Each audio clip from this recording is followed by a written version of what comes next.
What's up, guys? James Blonde here, and yeah, it's been a little while since, you know, we've done this sort of thing. Let's just say 2020 hasn't been the only crazy year for some of us.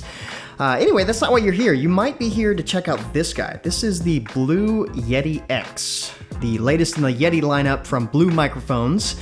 And as some of you guys might remember a couple of years back, I think it was actually like 5 years ago, but you know, nobody's counting. Blue reached out to me to check out the Mophie headphones, as you can see from this video here. If you've never checked that out, it might be worth checking out. Some of the best gaming headphones that I've ever come across, and ever since then, I've been a huge fanatic for Blue products. By the way, guys, this video isn't sponsored by Blue, or anybody for that matter, so they did, however, send me this review unit to check out, so stick around. I'll give you my take on the mic.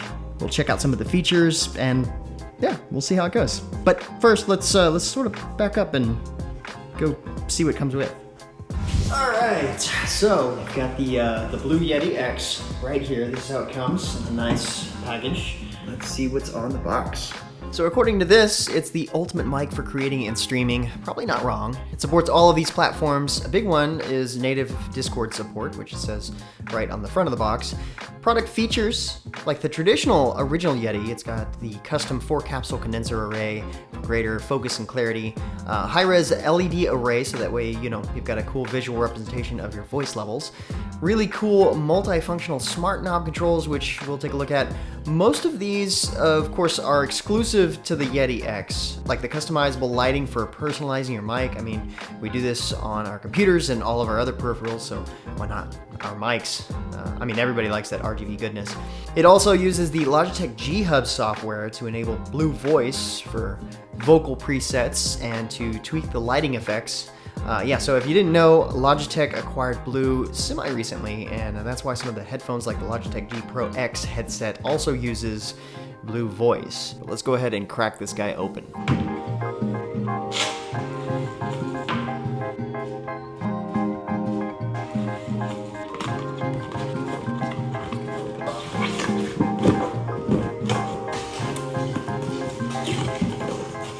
Okay, so here we have a quick start guide, or cheat sheet, I suppose. Nice and visual and totally necessary to check out, seeing that this mic has a lot more digital settings over more direct physical knobs for control. This is good to check out for sure. So as an example, it shows you how to switch between the modes that control gain, headphone output level, and the blending between your computer audio and gain. So you apparently press and hold to switch between them. It shows you the different patterns it has and which one it recommends starting with for general use. Even shows you that the micro USB port and headphone jack is at the bottom. Getting into the goods now, we have some nice packaging on the inside and a lot of individual parts. We've got our USB cable here. It's micro USB, which is a nice change. The original Yeti was a mini USB, which is a little harder to find replacements for nowadays. All right, this guy comes pre-assembled on its stand, so you can get to work right away. We're upside down, but that's okay. Very cool presentation coming out of the box. Just flip it upright and you're golden. Love the satin black finish on the blackouts. I'm assuming they'll eventually make it other colors, but this was a perfect start.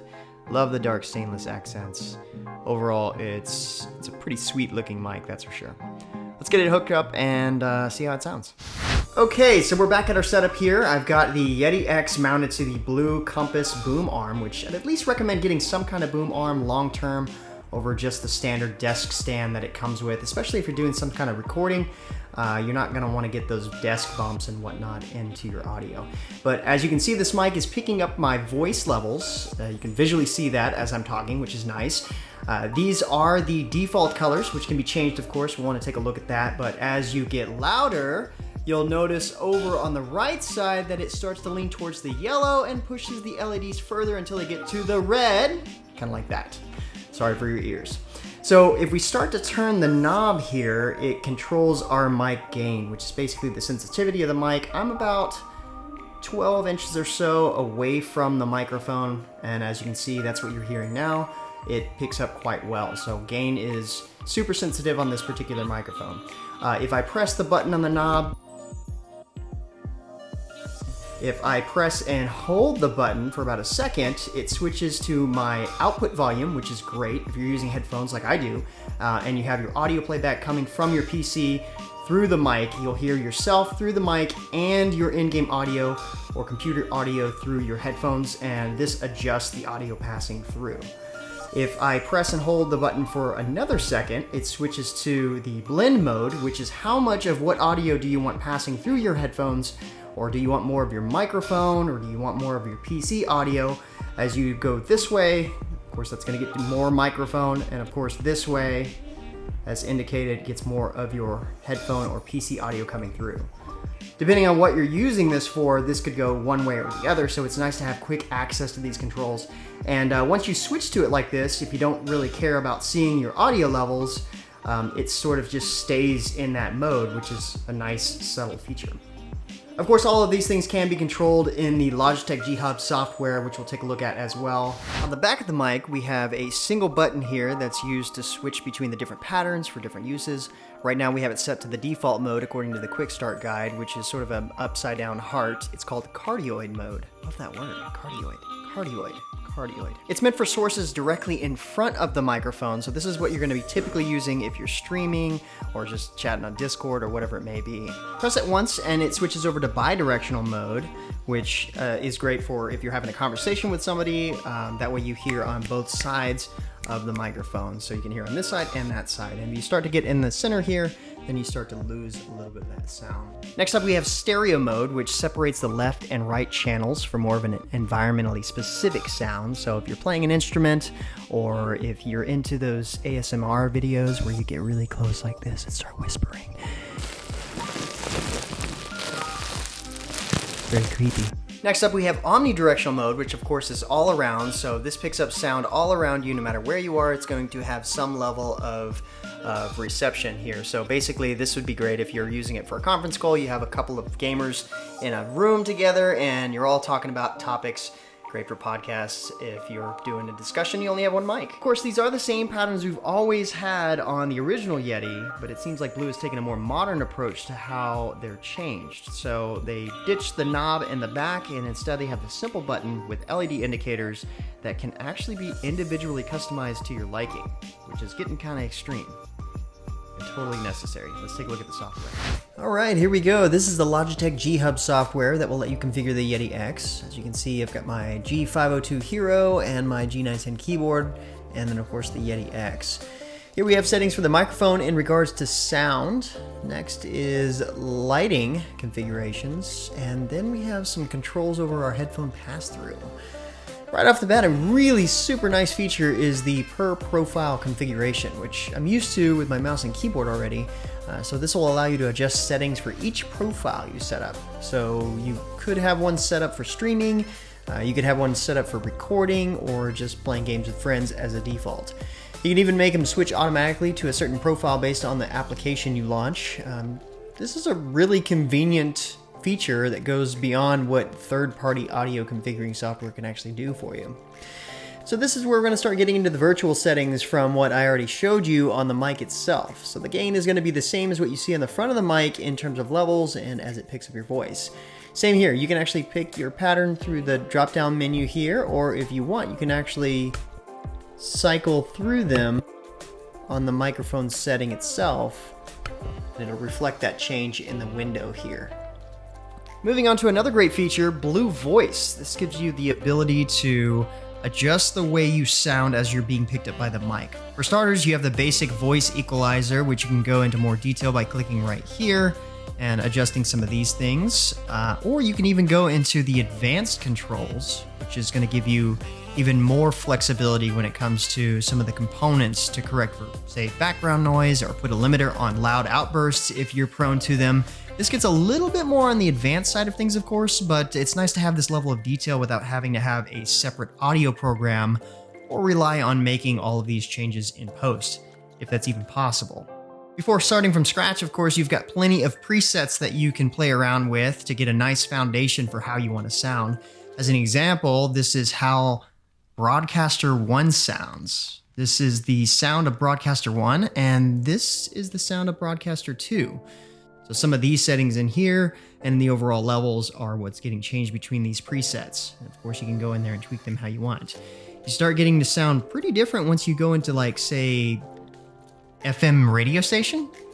Then it starts to sound kind of interesting. You can even hear some of the playback through the mic itself if you've got headphones in. I tend to lean a little bit more towards the crisp and modern. And the nice thing is once you find one of these as a sort of foundation, you can go in there and tweak the settings and then save your own preset to what really works for your voice. And then there you go. You can set those in your individual profiles and set them up according to what you want. Of course, you can go in there and use the mic test to play back a little recording of your voice to see how it sounds without you having to listen to it in real time.